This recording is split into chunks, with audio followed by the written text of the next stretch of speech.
So a little while ago, I was all set to go to work in the morning, and couldn't find my keys. And I'm sure this is something that's familiar to a lot of you. So usual sort of panic, cursing and swearing, scrabbling around, and in the end, walked into the lounge, and we've got a ledge, sort of a ledge around by the window, and there they were, and that was great. I was very happy. I had to find them, obviously, but as I picked them up, I uttered the immortal words, "Oh yeah, I remember now. I remember now. That's where I put them." I thought, in a rare moment of self-awareness, what is the use of remembering now? I've found them now. What I needed to do was remember that before, when they were still lost. I thought it's kind of a bit like back in the day, Captain Scott rocking up to Antarctica, getting within sight of it, seeing the huge ice sheets, feeling the chill in the air, and looking around at himself and his gang, who were all dressed in their Hawaiian beach gear, and going, "Oh yeah, I remember now. It's really cold here." So this idea of remembering, and not the best time maybe,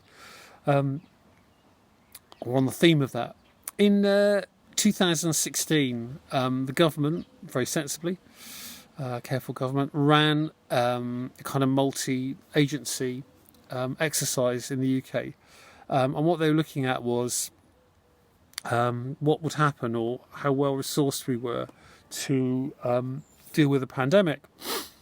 And this is called Operation Cygnus. I wasn't aware of it at the time, which I guess is probably no surprise.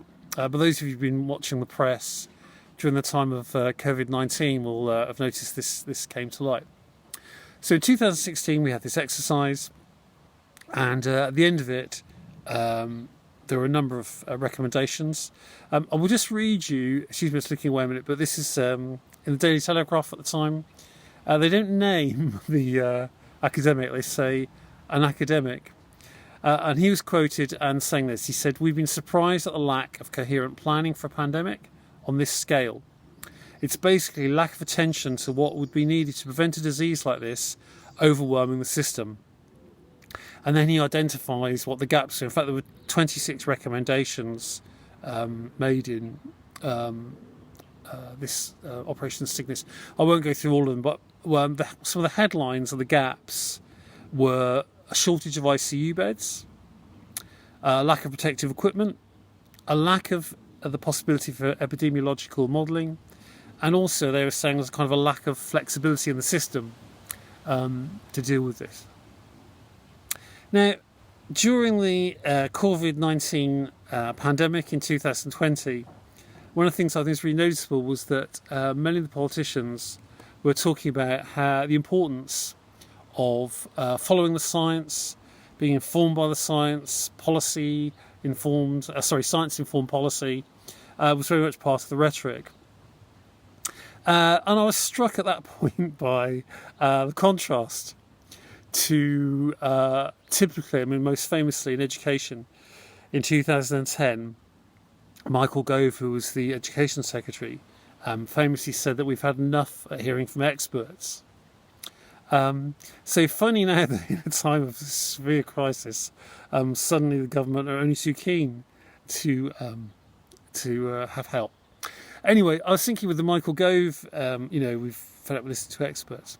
I think I might kind of listen vaguely, Michael, on the day when you rock up to the dentist to have root canal surgery carried out by an enthusiastic amateur dentist called Frank, who really is a taxi driver from Peckham. No offence to Peckham, I don't know why I plucked that.